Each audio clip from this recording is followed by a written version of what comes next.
अस्सलाम वालेकुम स्टूडेंट, कैसे हैं आप लोग। उम्मीद करता हूँ सब लोग ठीक होंगे, खैरियत से होंगे। तो स्टूडेंट, आज की इस वीडियो में हम बात करेंगे CS403 database management system assignment number 2, जिसकी ड्यू डेट जो है वो 24 जून है।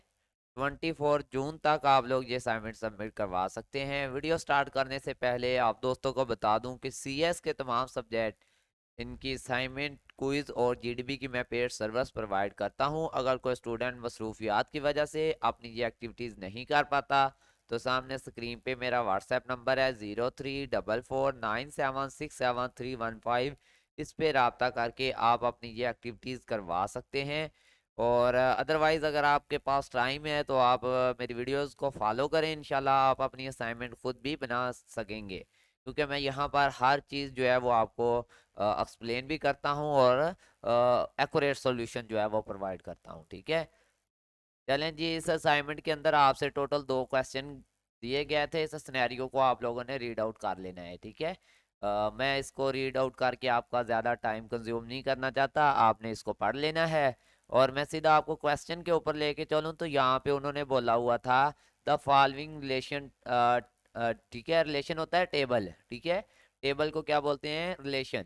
उन्होंने कहा दिया गया टेबल जो है वो टेक्नीशियन का है। ठीक है, और ये फर्स्ट नॉर्मल फॉर्म में नहीं है। Not in the first normal form, you need to convert into the first normal form. वो कह रहा है कि दिया गया टेक्नीशियन का टेबल फर्स्ट नॉर्मल फॉर्म में नहीं है, आपको ज़रूरत है कि आप इसको फर्स्ट नॉर्मल फॉर्म में कन्वर्ट करें। ठीक है, ये आपका 5 नंबर का क्वेश्चन है। ठीक है, तो ये कैसे सॉल्व होना है? तो सबसे पहले चीज़ को समझे कि फर्स्ट नॉर्मल फॉर्म में आने के लिए आपका डुप्लीकेशन ऑफ डाटा जो है रो के अंदर जो है ना, एक यूनिक रो के अंदर है या एक यूनिक आईडी के अंदर डुप्लीकेशन ऑफ वैल्यूज नहीं होती। ठीक है, तो यहाँ पर देखें तो ये जो फ़ोन नंबर है यहाँ पे 2 दिए गए हैं, फिर इधर बाद नुमान के देखें तो फिर से 2 नंबर दिए गए हैं। अब इसके 2 नंबर हो भी सकते हैं, लेकिन उसका तरीकाकार ये होगा कि आप इसको फर्स्ट नॉर्मल फॉर्म में कैसे लिखेंगे। ये जो है ना, ये एक रा डाटा है। ठीक है, ये यानी कि अभी इसको नॉर्मलाइज नहीं किया गया, हम इसको नॉर्मलाइज करने वाले हैं फर्स्ट नॉर्मल फॉर्म में। तो इसके लिए आप हैंडआउट्स में जाएंगे और यहाँ पे लिखेंगे ना फर्स्ट नॉर्मल फॉर्म। ठीक है, ये देखें, इसको ज़रा मैं हाइड करता हूँ और आपको समझाता हूँ। ये देखें, यहाँ पे दिया गया टेबल था आपकी बुक के अंदर। ठीक है, इसमें भी देखें तो यहाँ पर डुप्लीकेशन ऑफ डाटा था, तो ये फर्स्ट नॉर्मल फॉर्म में नहीं था। फिर आपके टीचर ने इसको फर्स्ट नॉर्मल फॉर्म में किया, so the bring in the first normal form. ठीक है, तो फर्स्ट नॉर्मल फॉर्म में लाने के लिए उन्होंने क्या किया कि ये जो 2 वैल्यूज़ थी इनको अलग अलग रो में लिख दिया। नेम वही होगा, ताहिरा इजाज। ठीक है, एड्रेस भी वही होगा और प्रोग्राम नेम भी वही होगा, आईडी भी वही रहेगी, बस 2 रोज बन जाएंगी। एक में ये अलग लिख देंगे और इसको अलग लिख देंगे। ये देखें, S1015, ठीक है, ताहरा एजाज MCS, और ये देखें एक वैल्यू लिख दी, फिर वही S1015 ताहरा एजाज, एड्रेस वही है MCS, और ये अलग लिख दी वैल्यू। अब आपने भी सिंपल ऐसे ही करना है, आईडी वही रहने देनी है, नेम भी वही रहने देना है, सिटी भी वही रहने देना है, और एक रो के अंदर एक नंबर लिख देना है और दूसरी रो के अंदर भी आपने सेम चीजें रहने देनी है, बस नंबर दूसरा लिख देना है। चलते हैं, ये देखें सोल्यूशन की तरफ। ठीक है, अब यहाँ पे गौर करें, आईडी भी 1 है, नेम भी अहमद है, पहला नंबर आ गया और मुल्तान आ गया। फिर इसका जनाब आईडी भी 1 है और नेम भी अहमद है, सेकंड नंबर आ गया और सिटी मुल्तान वही। इसी तरह आपके टीचर ने यहाँ पर भी डुप्लीकेशन ऑफ डाटा दिया था, इसको भी हम इसी तरह अलग कर लेंगे। ठीक है, तो ये आपका बेसिकली क्या आ गया, फर्स्ट नॉर्मल फॉर्म के अंदर आ गया।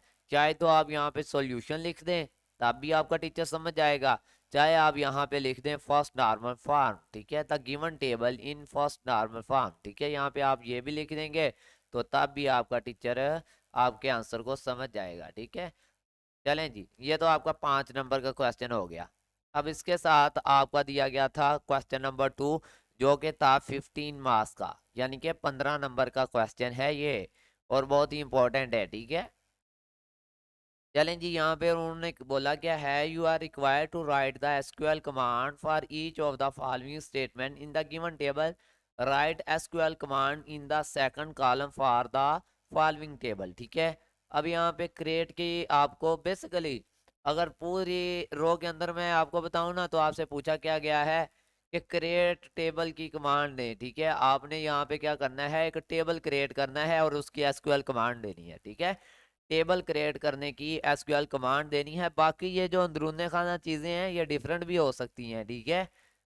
यहाँ पर टेक्नीशियन की आप एड्रेस लिख सकते हैं, ठीक है। यहाँ पर आप टेक्नीशियन की ईमेल लिख सकते हैं। आप अपना आंसर डिफरेंट कर सकते हैं। यहाँ पर मैं आपको बता दूं कि अगर आप चाहते हैं कि आपका दूसरे स्टूडेंट से अलग हो तो फिर आप यहाँ पे टेक सिटी की बजाय आप यहाँ पे लिख लें जनाब, टेक कंट्री लिख लें, ठीक है। टेक्नीशियन का कंट्री कौन सा है, टेक विलेज लिख लें, यानी कि टेक्नीशियन का गांव कौन सा है। यहाँ पे आप टेक फ़ोन नंबर के साथ नंबर लिख लें या ईमेल लिख लें, तो यहाँ पे डिफरेंट कर सकते हैं। एड्रेस लिख लें, टेक्नीशियन एड्रेस लिख लें, तो आपका डिफरेंट हो जाएगा। ये लेंथ भी आप बदल सकते हैं। आपको पता है मोबाइल नंबर 11 मार्क्स का होता है, तो आप यहाँ 11 कर लें, 13 कर लें, 14 कर लें, 15 कर लें, तो डिफरेंट कर लीजिएगा। अब पहले में मैं समझा रहा हूँ कि आप कहाँ से क्या बदल सकते हैं ताकि आपको पता चल जाए। बाकी ये जो सिंटैक्स है ना ये सेम ही रहेगा, ठीक है। Create table, technician. Create table क्या है, ये कमांड है आपके टेबल क्रिएट करने की। कौन सी कमांड, एसक्यूएल कमांड, ठीक है। ये क्या है, एसक्यूएल कमांड है। ये देखें यहाँ पर ये दी गई है, ठीक है। यहाँ पे क्रिएट टेबल के अंदर मैं आपको अगर दिखाऊं, ये देखें the table form create table command is under, ठीक है। सबसे पहले क्रिएट टेबल आ गया, ठीक है। देन फिर टेबल नेम आ गया, फिर उसके अंदर वही जो हमने मतलब वैल्यूज वगैरह इंटर की हुई हैं, ठीक है। ये देखें यहाँ पर, अब यहाँ पर क्या है, यहाँ पर भाई प्रोग्राम का टेबल क्रिएट हुआ और हमें आपके टीचर ने बोला था टेक्नीशियन का कर दें। क्रिएट टेबल कीवर्ड है, ठीक है, सेम का सेम ही लिखेंगे। इसके बाद उन्होंने प्रोग्राम था यहाँ पे जरूरत हमें, उन्होंने टेक्नीशियन का बोल दिया, हमने टेक्नीशियन लिख दिया। अब अगर टेक्नीशियन लिखेंगे तो हम अंदर जो वैल्यूज ऐड करवाएंगे वो टेक्नीशियन के लिहाज से ही करवाएंगे ना, ठीक है। यहाँ पर भी फिर उन्होंने प्रोग्राम के लिहाज से वैल्यूज इंटर करवा दी, आपने टेक्नीशियन के लिहाज से करवा दी। बाकी ये सिंटैक्स वही है क्रिएट टेबल वाला ही, ठीक है। तो ये आपकी एसक्यूएल कमांड सेम रहेगी, ठीक है, सारी की सारी। जस्ट आप वैल्यूज बदल सकते हैं जो कि मैं बता चुका हूँ। आप टेक नेम की जगह पे, टेक नेम की जगह पे आप टैग एड्रेस लिख सकते हैं। टैग मोबाइल नंबर लिख सकते हैं, फ़ोन नंबर नहीं लिखना चाहते। टैग सिटी के बजाय टैग कंट्री लिख सकते हैं। यहाँ पे लेंथ 20 के बजाय 15 कर सकते हैं। यहाँ पे 100 की बजाय 200 कर सकते हैं लेंथ, वो आपकी मर्जी है, ठीक है। चलते हैं हमारा सेकंड ऑप्शन की तरफ, insert a new record into the customer table. अब इस पूरे जो आपको क्वेश्चन दिया गया है इसके अंदर हो क्या रहा है, यहाँ पर जो हो रहा है वो इंसर्ट की एसक्यूएल कमांड यूज हो रही है। जिस स्टूडेंट को इंसर्ट की क्यूरी आती है, क्यूरी होती है एसक्यूएल कमांड, ठीक है, तो वो समझ चुका होगा कि यहाँ पर वो सिर्फ एक नया डाटा इंसर्ट करवा रहे हैं आपके कस्टमर टेबल के अंदर, ठीक है। तो जिसका सिंटैक्स आप अगर अपने हैंड आउट से तलाश करें ना इंसर्ट इनटू का, तो अब भी आपको वहां से मिल जाएगा, ठीक है।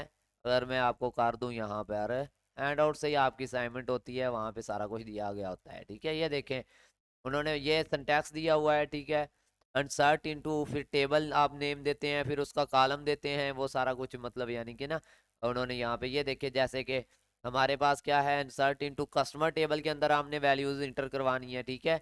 और आपके टीचर का जो है वो कोर्स का है, ठीक है, कोर्स का एक उनके पास टेबल है, या बोलें कि एक कॉलम है, उसके अंदर उन्होंने वैल्यूज ऐड करवानी है। आगे उनकी वैल्यूज हैं, आपके टीचर ने यहाँ पर आपको वैल्यूज दी हुई हैं, ठीक है।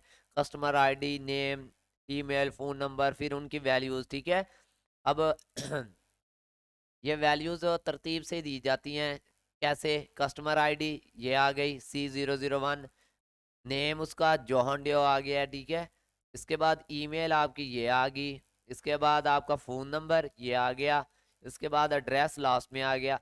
अगर आप एड्रेस शुरू में लिखेंगे तो मेरे भाई नीचे वाला वैल्यूज़ के अंदर भी एड्रेस शुरू में लिखना पड़ेगा, ठीक है। अगर आपने कस्टमर आईडी शुरू में लिखी है तो नीचे जब वैल्यूज़ लिखेंगे ये वाली, फिर आप कस्टमर आईडी शुरू में लिखेंगे, क्योंकि जिस तरतीब से आपने ऊपर ये वाला मतलब वैल्यूज़ सेट की हैं इंसर्ट की, वैसे ही नीचे आपने सेम वैल्यूज देनी है जो आपके टीचर ने आपको प्रोवाइड की थी। ये सिंटैक्स आपने एज इट ही लिखना है, इसमें किसी का कोई भी चेंजिंग नहीं हो सकती। क्यों, क्योंकि ये इंसर्ट टू की क्यूरी है, ठीक है। और कस्टमर के टेबल के अंदर आप डाटा इंसर्ट कर रहे हैं, आप वो डाटा इंसर्ट कर रहे हैं जो कि आपके टीचर ने दिया है। आपके टीचर ने जो डाटा आपको प्रोवाइड किया है सेम एज इट ही हमने इसको क्या करवाना है, इंसर्ट करवाना है। तो इसलिए जो है हम सेम मतलब यूज़ कर रहे हैं, ठीक है। बाकी आप इसमें अगर चेंजिंग करना चाहें तो आई थिंक नहीं, इसमें ज़रूरत नहीं है, क्योंकि उन्होंने आपको ऊपर वाली वैल्यूज़ भी सेम ही दे दी हैं, तो सेम एज इट आप इसको कर लें। चलें जी, आगे है आपका थर्ड वाला। अब यहाँ पे उन्होंने डिलीट की एसक्यूएल क्यूरी पूछ ली आपसे, delete are record from the orders table. Orders का एक टेबल है, उसके अंदर आपने तमाम रिकॉर्ड को डिलीट करना है where the order date is older than January 1 2020, ठीक है। अब यहाँ पर डिलीट की कमांड अगर आप हैंडआउट्स में जाएं तो आपको वहाँ पे मिल जाएगी, ठीक है। डिलीट फ्रॉम की क्यूरी अगर आप यहाँ पे सर्च करें ना तो ये भी आपको यहाँ पे मिल जाएगी, ठीक है। डिलीट फ्रॉम ऑप्शो के यहाँ पे ना दी हो, लेकिन डिलीट की जो क्यूरी है वो डिलीट फ्रॉम इस तरह से स्टार्ट होती है, ठीक है। बाकी मैंने ऐड कर दी है, ठीक है।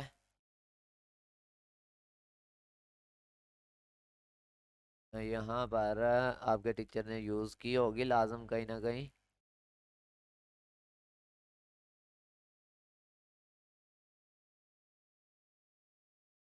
चलें जी, हम चलते हैं अपने मतलब यहाँ पर delete from orders where order date, ठीक है। इससे पुरानी डेट्स आप डिलीट कर रहे हैं, ठीक है। तो इस तरह से आपने डिलीट की क्यूरी दे देनी है। और नेक्स्ट आप चलें, यहाँ पर है अपडेट कस्टमर, ठीक है। यहाँ पर डाटा अपडेट करवाया जा रहा है, अपडेट की क्यूरी आपने लिखनी है, ठीक है। तो उसके लिए आप अपडेट की क्यूरी यहाँ वो लिख देंगे, ठीक है।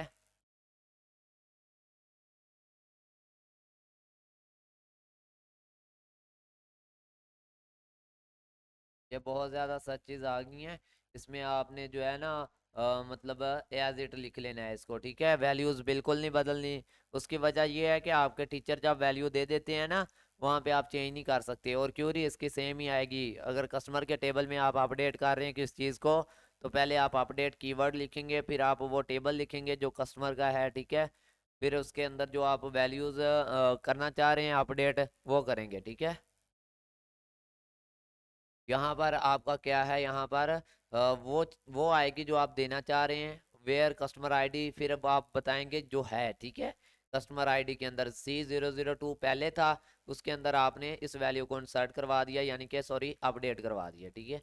आगे आपका retrieve the name and price of the gadget. अब यहाँ पर बेसिकली रिट्राइव की क्यूरी जो है वो हो रही है। रिट्राइव मीन होता है फैच करना, डाटे को सेलेक्ट करना, ठीक है। तो यहाँ पे आप सेलेक्ट की क्यूरी यूज कर रहे हैं, ठीक है। सेलेक्ट नेम, ठीक है। प्राइस फ्रॉम गैजेट का आपका टेबल है, वेयर प्राइस इज 5000, ठीक है।